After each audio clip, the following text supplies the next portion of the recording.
Welcome to the Underground, the Steel City Underground, the black and gold standard for Pittsburgh Steelers coverage. Now, here are your hosts, Joe Kuzma and Brian E. Roach.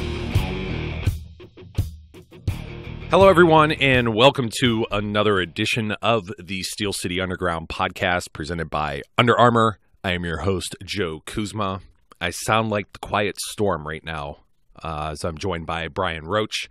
Very somber and, I don't know, I don't want to say dark, but maybe disappointing mood, maybe, to this podcast.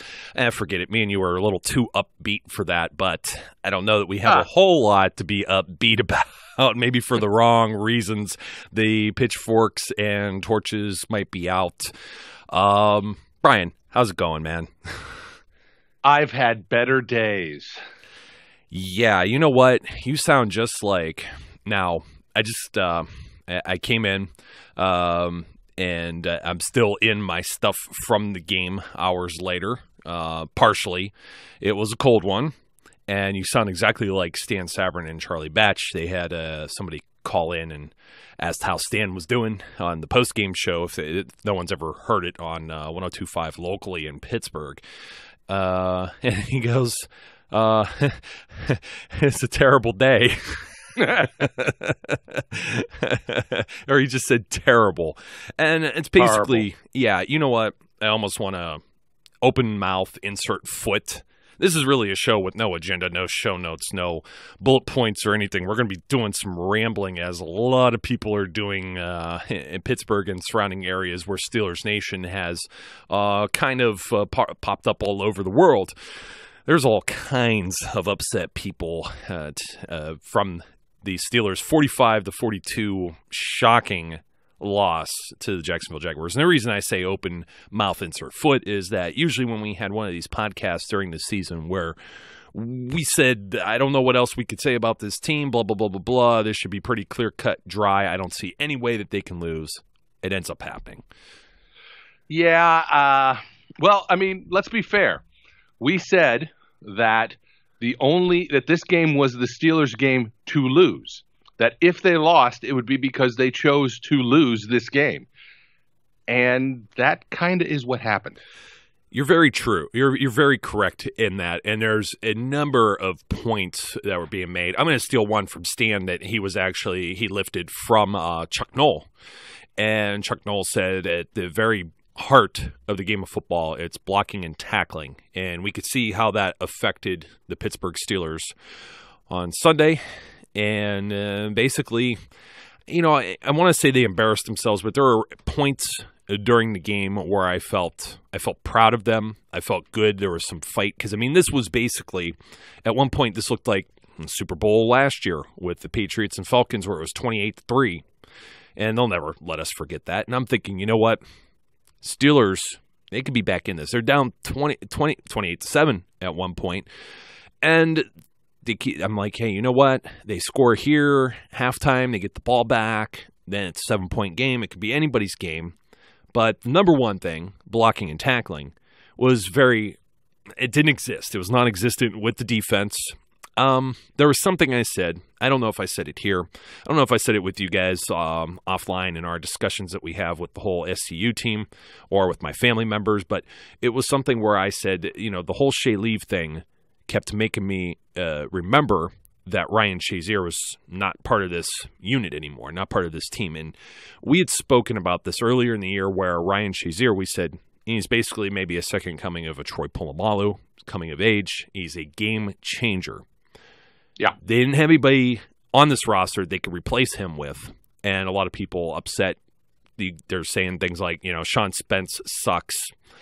Some strong language because, you know, you and I, we don't like necessarily degrading any players, but there is a reason why Sean Spence was not on an NFL roster and available for the Steelers to put out on the field. Now, having said that, I mean, your other options were an undrafted guy like L.J. Ford or a 7th-round pick Tyler Matakevich, and you have Vince Williams who just assumed the role that Lawrence Timmons once had.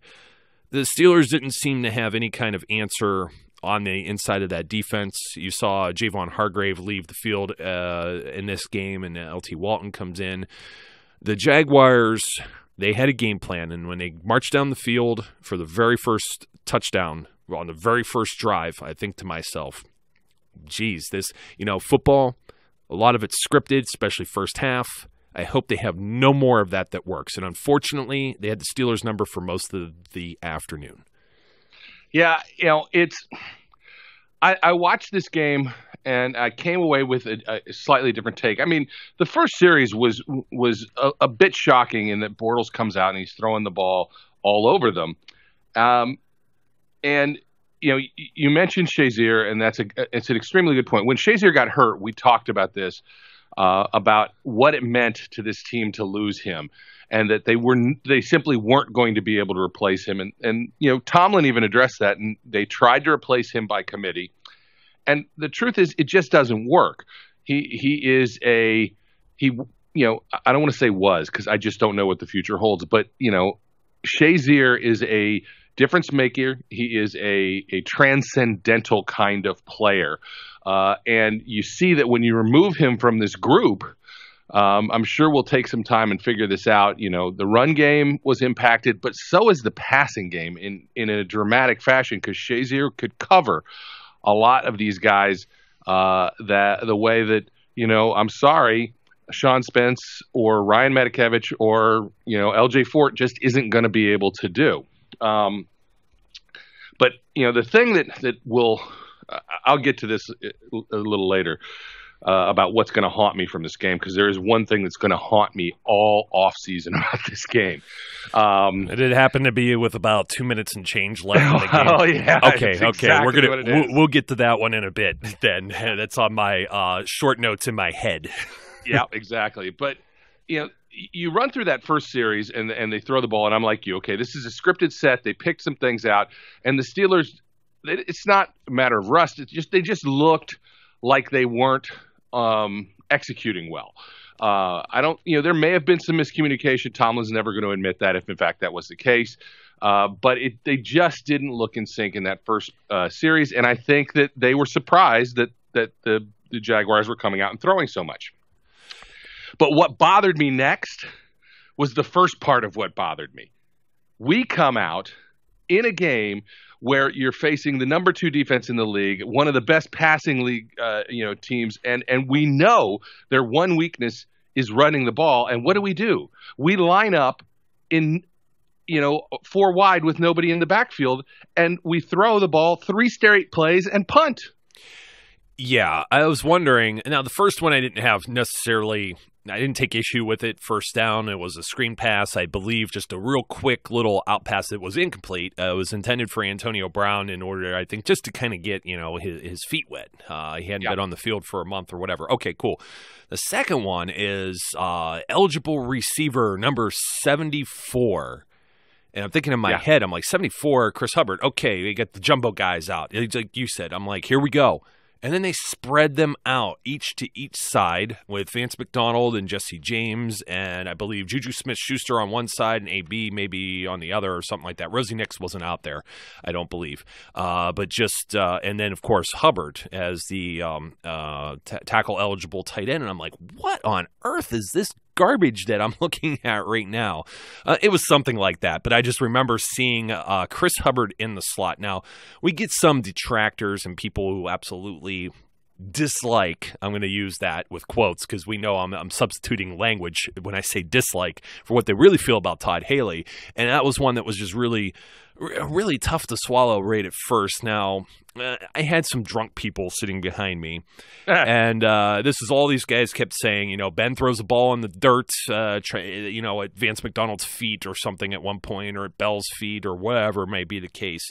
He stares down the one that ends up being picked by Miles Jack. I mean, there was no chance that McDonald has with this ball. I mean, he was covered the entire time, and some of it was rusty, but I also thought Ben looked masterful at times. But I don't want to blame necessarily execution of plays, either side of the ball, on coaches. Now, whether or not they were prepared, ready to play, geeked up, everything else, I believe that they were.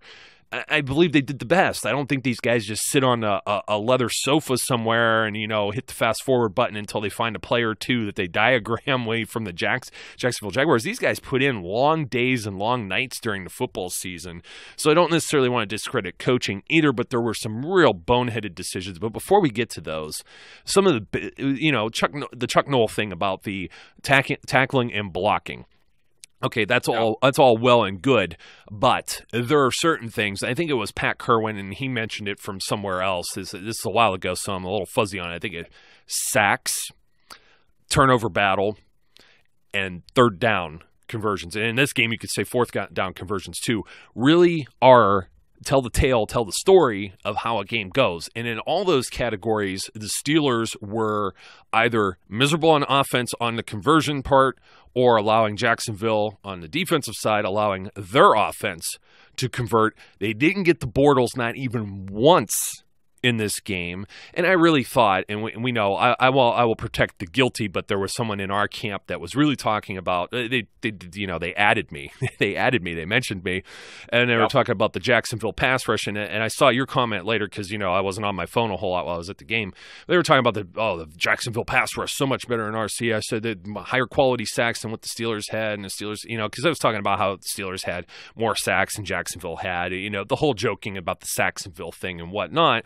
But for the most part, Ben was protected this whole game. He had lots of time. Some of those were the coverage sacks or him, even the strip sack was him holding onto the ball for too long and doing what we know Ben does. Even at the end of the game, he doesn't throw the ball out the back of the end zone. He's trying to create and make something happen. And so many times he did this in this game. 58 pass attempts, completes 37 of them, 469 yards. There's the tip that was the interception, but he threw 5 touchdowns to 1 interception. That was really darn good, very masterful, and the deep ball never looked any better than it has all year long, but at the end of the day, 42 points wasn't enough. No, they sacked him twice. Yes, the pass rush that the Jags have with their front four, it's better than ours, and let's be honest about it. It is. It's more intense. They get it consistently with just those 4 guys, more so than we do. But guess what? That wasn't anywhere remotely an impacting part of this game. 2 sacks isn't why they lost the game. Consistent pressure isn't why they lost the game. Ben was protected for the most part, as you said and I said, during this game. That isn't the reason that they lost the game. Ben, early on, the first throw let's be honest, that catch by Miles Jacks was just an amazing play. Oh, yeah. Give him credit. Absolutely. Yeah, that's just a fantastic football play. Ben may have thrown the ball slightly behind McDonald, but at the same time, that's just, that guy concentrated, he focused, he tipped the ball, he brought it in, he kept both feet in. It was Antonio Brownish. It was just a high-quality play. I can forgive him for that. The fumbles are going to happen. The strip fumble, that's, because Ben's going to be Ben. But I'll take a strip fumble that gets returned for a touchdown for 5 touchdowns passing. Ben didn't lose this game. The offense didn't lose this game. And I'll go one more and say the defense didn't lose this game. Yes, we didn't get rushing. We didn't get pass rushing the way we wanted to. But you know what? There's a group that's supposed to make adjustments. There's a group that's supposed to see what doesn't work and figure out how to help. There's a group that's supposed to put players in positions to be successful. And those guys failed these guys today. I put this loss squarely on the coaching staff. I can't disagree with this. And it's just one of those things, you're so disappointed. I'm actually over this more than I am with the Jesse Caught-It deal that I had been harping on Twitter. I'm still not over that, by the way, because the Steelers should have played the Titans on Saturday night instead of playing the Jaguars, maybe a different situation, because, they would have had the better record than New England and the 1 seed and, et cetera, et cetera. But It didn't happen. Al Riveron and the football gods taketh away. I thought they were going to taketh away several times in the game. I was in the end zone right where AB had the one touchdown, and all I saw was the orange hanky come out. And I hadn't seen it all day long. I thought they forgot them at home, to be completely honest, because it was almost as if everyone was just playing perfect football. There were no false starts by Jacksonville in a noisy stadium. There were no holding calls on Jacksonville that I recall, but there was the pass interference, and I thought for sure, oh, geez, they're going to call this on Antonio Brown or something. So even my enjoyment at points in this game took away from that. But you're absolutely correct in saying that the coaches, 42 points should be enough. Now, where does Jacksonville come up with 45 points? Well, obviously, the 2 turnovers. And I almost want to call the one a defensive touchdown, even though it wasn't. Now, you have Telvin Smith, who picks the one ball up and goes 50 yards or whatever, which was just horrifying. Like, you talk about the football gods, the way that ball bounces and just kind of goes right to where only he can get it and nobody else is around sucks, okay? Yeah. Sometimes you say, hey, that's the way the ball bounces. Okay, that's the way the ball bounces. That happened. The one with the Vance McDonald, it's like the very next play, Fournette, touchdown. That's almost a defensive touchdown. But at the same point, if the defense can just hold Jacksonville to like a field goal attempt on anything here, maybe this is a different story, but they weren't able to. But coaching, okay. Deep breath, Joe. 4th and 1. And I'm watching a New England game the night before. And I see Tom Brady go under center real quick. And boom, the whole pile pushes, first down. They go for it on 4th down. Because Belichick, he's not about participation trophies. He's about let's run up the score. Yep. And I thought to myself then, in advance of the Steelers game, I have not seen Ben Roethlisberger done. When's the last time Ben Roethlisberger did that? Well, listen, 3 years ago. Yes, it was. Yeah, 2014. It was crazy. I heard that on one of the post game shows, a very many ones that I'm cycling through on my drive back, which was a long walk and a long drive. So. 4th down, and it's like a pitch play, and it's after a timeout. Jacksonville had to change their personnel, and then you run it. What was that a weak side pitch towards Jalen Ramsey's side? And I'm just like, I'm shaking my head. Anytime now, this is weird because this has been under center. Usually in these situations, he's not under center, which is the second one. It's a shotgun. It's like, why do you put yourself so far away from the line of scrimmage when they just measured and there's 4 or 5 chain links of the whatever the things the officials use. I can't think of the word for it now. And that's all the more you need. Get behind one of the best centers in the game, one of the best guards in the game, and if you have to, you can even Rosie Nix should be able to even do that, but he's not on the field. But geez, get behind these 2 all pros and just get it done. Get the first down. Yeah, I am. We're pretty good about staying supportive. Let's put it that way. And we know there's the Haley fan club. I'll say sarcastically out there. And I'm telling you, after this game, I'm very close to signing up because, we've said this before. He overthinks. He gets too cute. It's simple. You've got this 200-plus pound guy who used to be a defensive tackle as a fullback. Why is that guy not in the game? Why are you not just manning up and say, you know what? Our guys can be better than your guys, and we're going to push you off the line of scrimmage. The only reason I can think of that they don't do that is they don't think they can. And if you can't get a yard with that offensive line, that 6 fullback, inches. 6 inches, and the best running back in the league, then you know what? You need to fix a lot of other stuff. I don't think that should be the issue. To me, try it the first time. If it doesn't work, fine. I'll accept that you said, you know what? They're better than us up front. We can't get that kind of push there. But try it. Don't just all the stuff that was going wide. Look, Jacksonville is a great team side to side. Mm-hmm. They pursue heavily. They're fast. They're really fast. None of those bubble screen things were going to work. None of those outs are going to work. Every single play to the sidelines failed. And I know you have to do it some to try and open up the middle.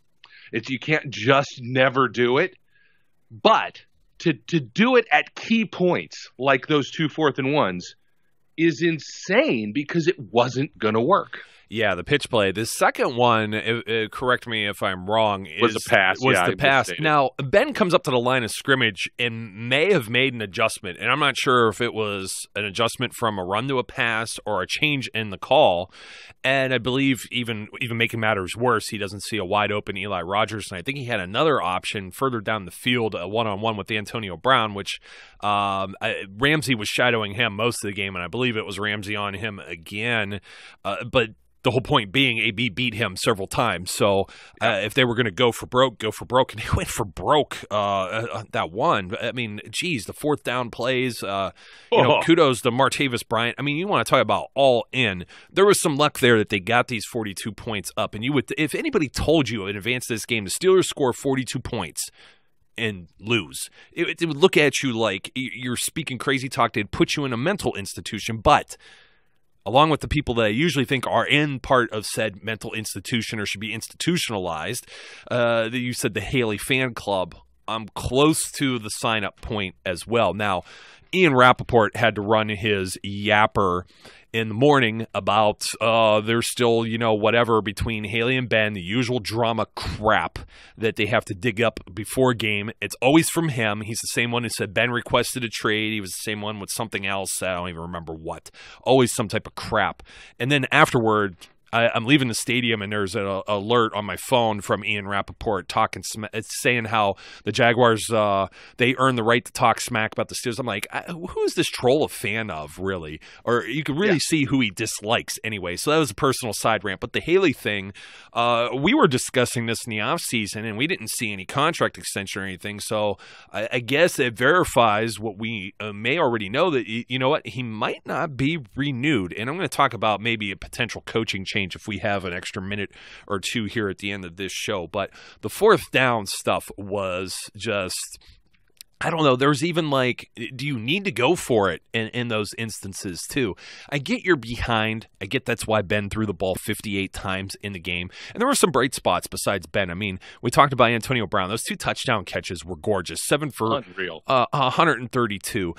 Bryant only catches 2 balls, but the one, a 42-yard touchdown. Lev Bell, he only runs the ball 16 times, and that's because they got behind. I mean, we talked about this last time that they lost the game. In week 5, it changes your game planning. Vance McDonald, I said I had a man crush on the guy that we didn't see enough, and even someone had commented, one of our usual commenters on the website, on an article. I said 5 players to watch, and it was Ben, it was Brown, it was Cam Hayward, who I don't know what happened with him. I didn't even hear his name called the entire day, and then Fournette and Blake Bortles. And somebody said, what about Vance McDonald? I said, love Vance McDonald. So Zach Celedonia picked that up, and he was the Z factor. And we saw targeted 16 times, 10 catches, 112 yards. They had the performances, so you can't lay it on the offense and just trying to – it looked so pathetic at the end of this game just trying to score, because really where they should have been at is they should have been tying the game at this point, or maybe even going for a victory if the defense could have got like one stop or whatever. Now, this is what you said. You don't do something because you believe you can't do it. Mike Tomlin, I get a thing on the Twitter alert. I'm sitting in the stadium. I am sitting in the stadium, not even thinking about this. Comes up. Steelers going for an onside kick. I look up. What?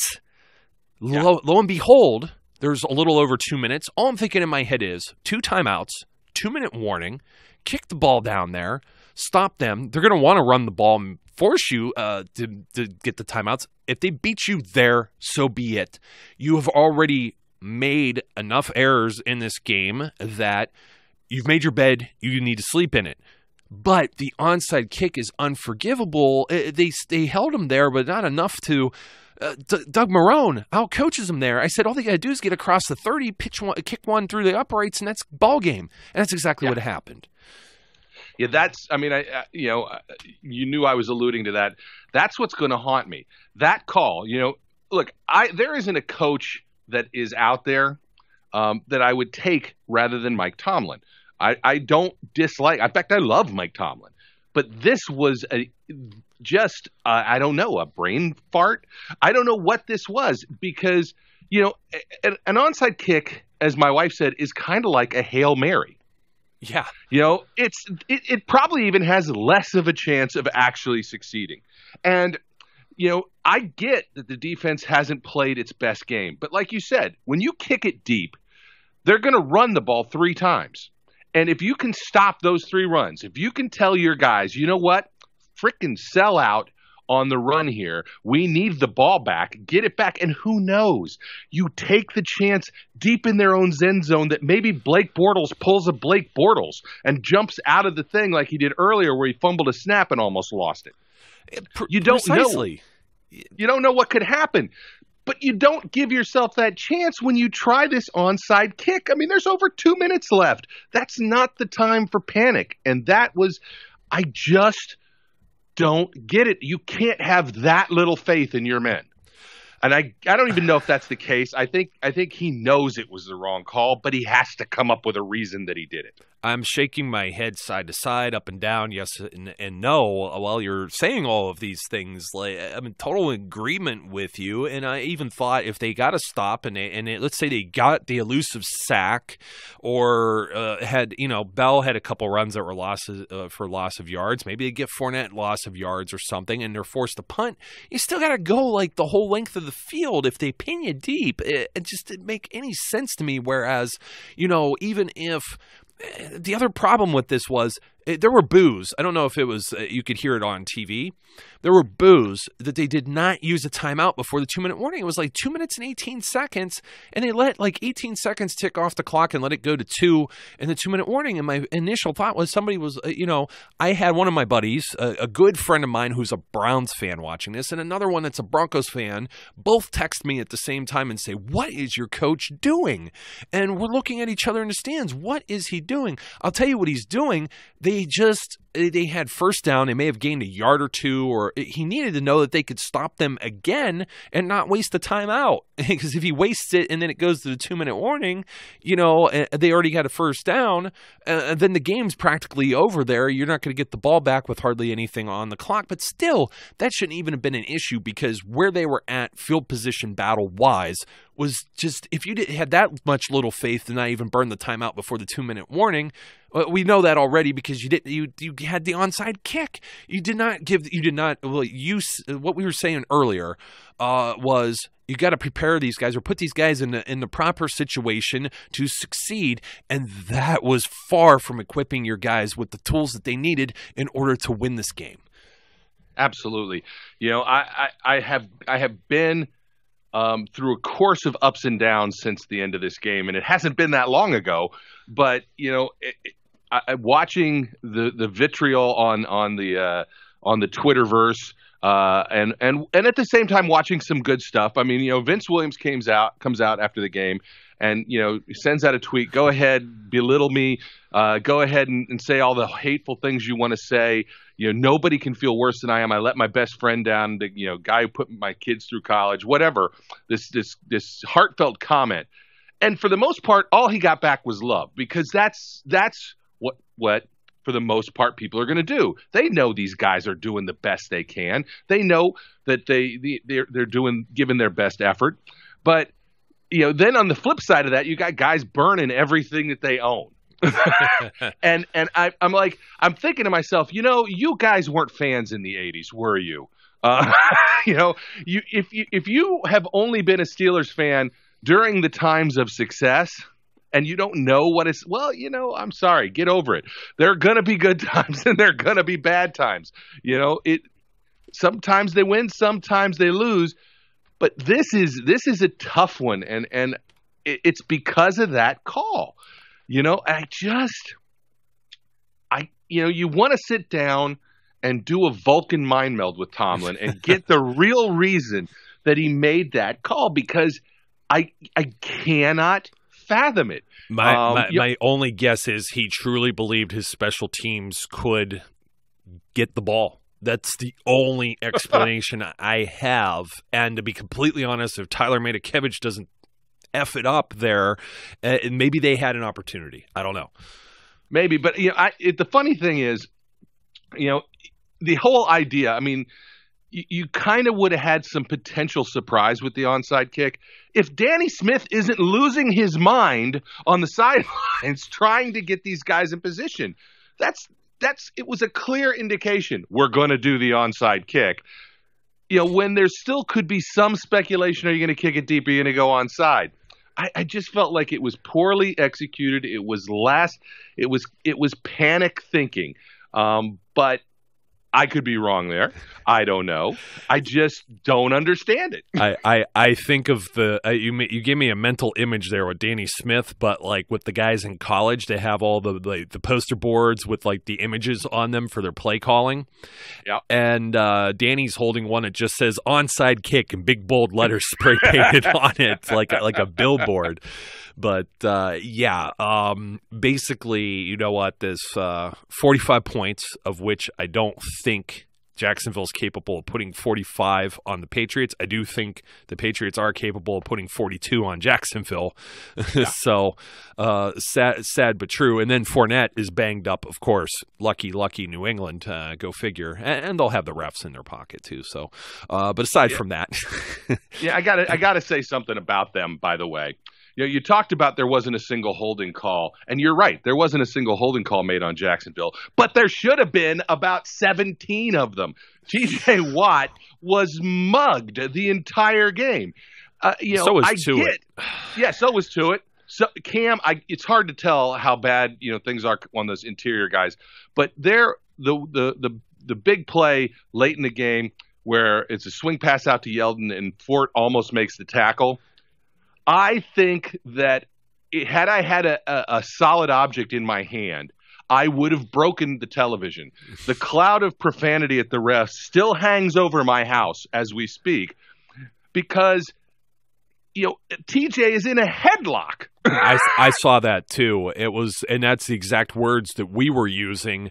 We could see it from like 40 yards or so away where we're sitting. Very flat view of the line of scrimmage. We almost have like instead of the sky cam, it's the ground cam from where we were. And it's like I saw that, and Tuitt was tackled very badly like that earlier in the game, and there was a flag thrown on that play, and it ended up being a defensive hold on LT Walton somehow, which was just bonkers. LJ Fort, it surprised me that they allowed Sean Spence back in the game. LJ Fort comes up with one of the few third down stops where Blake Bortles is like, I'm going to try and fake you out like a basketball play, and then he does throw the ball, and LJ Fort's like, I'm athletic, and he knocks it away, and I'm like, holy cow. And we talked about him making a nice play towards the end of the regular season as well, and then he nearly becomes the hero twice and just misses that tackle. But I thought for sure, I'm looking around the field for flags. Like I said, I wasn't joking when I said I thought they left them at home. You know what? There's like two spectrums of the NFL. It's almost like your political spectrum with your far left and your far right.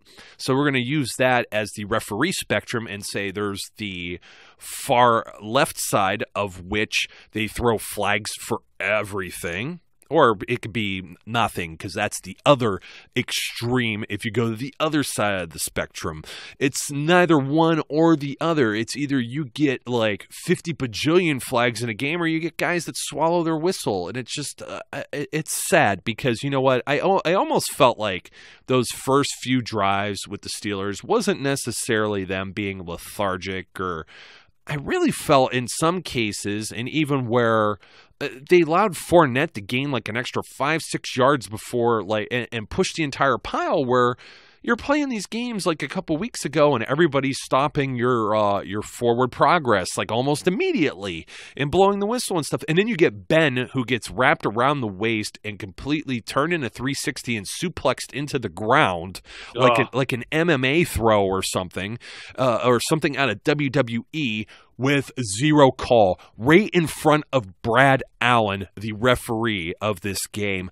I was astonished. And Ben gets up, and his expression tells you everything you need to know about it. And I could not believe when that happened. And that was at a critical point where the Steelers could have used those penalty yards, et cetera, et cetera. So 14 points on the turnovers, 14 points on the 4th and 1s, and 3 points on that onside kick. 31 points of mistakes. If you're keeping score, 45 minus 31, that's only 14 points. That's, maybe not on the coaches' heads. So that's why we're laying it where we're laying it. I said I had some ideas for changes. There were people already talking about shakeups. Let's say Haley's not renewed. Yep. I know some people are going to be like, well, Bruce Arians isn't in Arizona anymore. Nah, that ship sailed. Out. There's a guy on the staff that just did an interview for a head coaching job that I'm not sure about his offensive expertise, but he has head coaching experience that could be a potential fill for an offensive in-house offensive coordinator position. Maybe. I throw it out there real quick, Mike Munchak. And they already have a replacement in mind for him. I guarantee you, because Alan Faneca has been sniffing around training camp for the last 2 seasons, and that's nothing better than having a guy that's, knocking on the door for Canton to maybe fill in and do that. And he was at the game also. So he's still very plugged into the whole Steelers thing, even though he didn't leave on the greatest of terms. It was one of those money things. They just didn't want to pay him. He's in good graces with the Steelers. If he's looking to coach, never know. It's completely hypothetical at this point. I even hate talking about coaching changes, but here's the reason why I'm bringing this up. Mike Tomlin wouldn't trade him for the world. I think Mike Tomlin is fine. It's astonishing to see what happened with the defense against this Jaguars team, because Mike Tomlin came up cutting his teeth as with defensive backs, and as a defensive coordinator and whatnot. So, changes. I could see some changes on this staff for sure. And whether it's the coordinators, I don't know if they would do something with Keith Butler. I don't know. They got kind of blindsided with the Shazier thing. I thought the defense was set, and they were pretty much perfect and ready to roll. Even the big play they gave up today, I didn't understand. It was Joe Hayden and Artie Burns back there, not even a safety. It was kind of weird. I think they were trying to still overcompensate for the loss of Shazier. You can't plan for that other than draft, or I do believe where they're going to really look for one, Brian, is I think they're going to try and find a James Ferrier in the free agent market this year if they can. I think that's going to be their best avenue of getting somebody plug and play, because the rest of this defense is really young and they need some veteran leadership out there. But that's a topic for another day and another time. On the defensive side, if you made a change with Keith Butler, somebody was already talking about Carnell Lake as a possibility in-house candidate.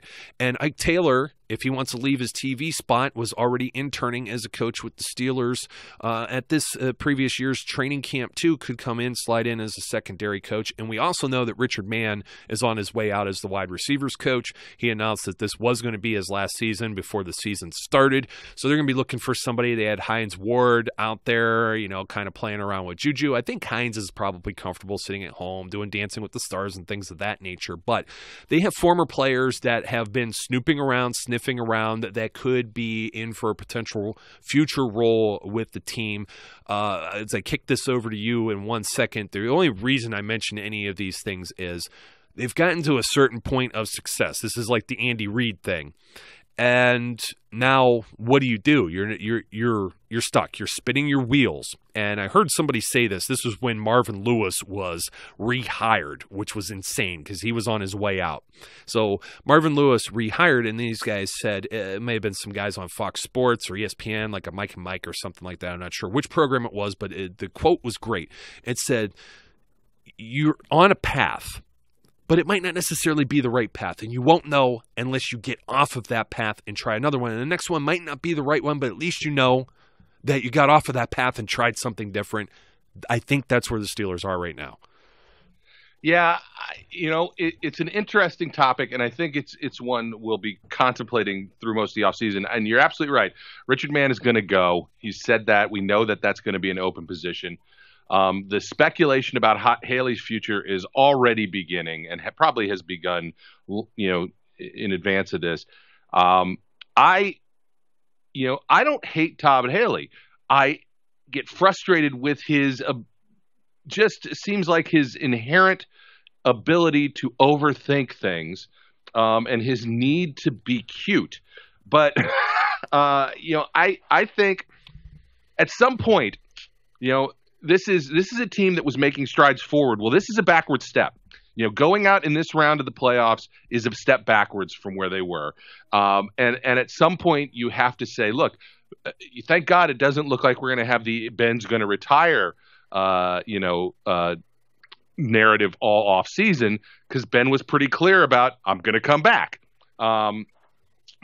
But you've got Ben 1 or 2 more years, and that needs to be maximized, because there's going to be dark days in Pittsburgh when Ben Roethlisberger actually retires. Yeah, there could be.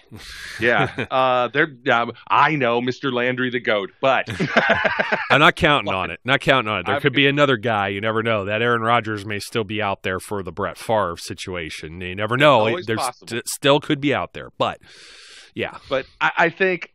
I don't dislike Munchak. I would have to go back and look at what the offenses in Tennessee did while he was the head coach. The other guy that you could throw into that mix, and who we believe probably has a really good relationship with Ben Roethlisberger, is Randy Fitchner. Yeah, I was leaving that for you. I lobbed you a softball. Yeah, you did.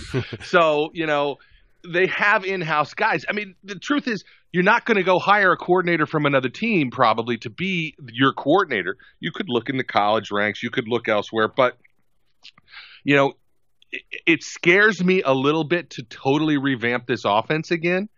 So I like the idea of having a guy who at least knows the system and can maybe just tweak it, as opposed to bringing in and needing to make a full revision of what they do, because what they do actually works pretty darn good. It just needs to be, I don't know whether the truth is it needs to give Ben some more responsibility and allow him to feel comfortable overriding a call. Because I just get this sense from conversations, people are questioning, well, why don't you just call your own number there, Fred? Yeah. And I well, it may not be that simple. Who knows whether he was told you're not going to do that. You don't need that kind of drama to go along with things. I have no idea what Haley's ego is like. But it just feels like there needs to be a change somewhere within the schema to make everybody feel like, okay, we're going forward. Now, as far as you're talking about Butler, I agree. I think Butler gets a pass. There is just no understating the loss of Ryan Shazier. We said it when it happened. We've been saying it ever since. Taking that piece out of this defense, I give Keith Butler a complete pass for the rest of the season. And to a certain extent, you have to be somewhat impressed with what he has managed to do when you take that kind of an integral key component out of what your scheme was. Yes, I had somebody say this to me on Twitter. Well, if one guy is the linchpin and taking him out makes everything fall down, then that's a problem. Yeah, I kind of get it, but that's kind of the case in a lot of places. You take one guy out of a lot of other schemes, and if that one guy is Ryan Shazier, to that team the way he is to this team, it's a possibility. I agree, man. Just to take Luke Kuechly out of the Panthers, or a better example is the Cowboys, take Sean Lee away. Yeah. Oh, absolutely. It's the same concept. It doesn't fit. Think of it that way. You have to let them see what they can come up with. So I kind of think Butler hangs around another season and has another chance to make some headway there. But the Haley watch, I think we can say, has officially started. And it's purely because if we don't hear any news of him being renewed, who knows? It might be a two-way street, too. He may have not wanted to be renewed. We don't know what goes on behind some of these closed doors, and that being such a hot-button topic, that's probably one that they want to keep behind those closed doors with good reason. So, I mean, he's been they've put up excellent numbers. There were some people that are saying still, like maybe Shannon Sharp or something running his flapper about the whole, well, what if the killer bee's done, with his coarse voice that he has. And it's like, well, they made it to the AFC Championship game last season, and obviously we had higher expectations as I was listening to this in the middle of the week before this whole debacle here. But they hadn't been on the field together a whole lot, Shannon. One guy or the other ends up getting hurt. They get derailed, and if you have the fourth bee, it's Martavis. He wasn't there. Now, this year, Martavis kind of, an incomplete, basically, but we'll see what ends up happening. I mean, we're going to be talking about what this team could do to improve.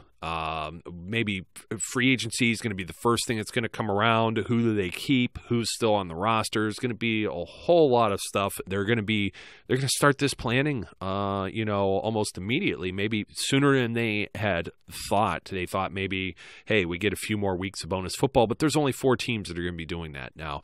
And to still be in the conversation, I'm not thrilled with how it ended, but it's still nice to be in part of that conversation at the very end, whereas, there's teams like the Cowboys and Packers who were not, and then there's other teams, the Bills, the first time in 18 years they make the playoffs, 19 years, whatever it is. Those people truly, truly ecstatic. We're spoiled. I almost think the Steelers need a really bad season in order to get their heads adjusted. It's almost like there's an entitlement mentality of, some people were saying today overlook Jacksonville, and Ramon Foster with a bunch of expletives was saying, no, we practiced, 2 weeks for them. And then the other thing to put the rest to is Ben Roethlisberger immediately quashing anything that could be retirement talk. My offensive line's under contract through 2018. I look forward to working with these guys, was his quote. So really the only thing is the Haley watch right now and the Le'Veon Bell tag thing that'll, just be the hot button topics immediately progressing forward, especially when the whole Super Bowl thing is wrapped up. I think the next thing is we'll see how many of these Steelers that made the Pro Bowl actually make the trip, because quite a few of them have flaked out on that in recent years, as have many star players from other teams. It's almost like the College Bowl thing where guys entering the NFL don't want to get hurt, don't want to be bothered with it. So we'll see if the Pro Bowl is as lame as it usually ends up being. So that's about all I got, Brian. Anything left for our listeners? No, as I said, you touched the one piece of drama we'll have heavily being discussed through the offseason, which will be the Le'Veon Bell situation. So, while we lose the Ben's going to retire drama, we get to keep the Le'Veon's going to get tagged and he's going to retire drama. I'll add one more. It'll be we got to get Ben's replacement drama will be in full force too. But we'll be talking a lot of draft. We have a lot of draft nicks around, including yourself. And now I could actually start to get immersed with that now that I have no interest in watching any more NFL the rest of the year. So, yeah. So until next time, folks, look forward to hearing some of your messages with our hotline. And you could also email us at thefanmail@steelcityunderground.com. My name's Joe. His name's Brian. Be safe, be good, and we'll catch you later. We would like to thank you for listening and remind our listeners to follow us on social media and our website, www.steelcityunderground.com.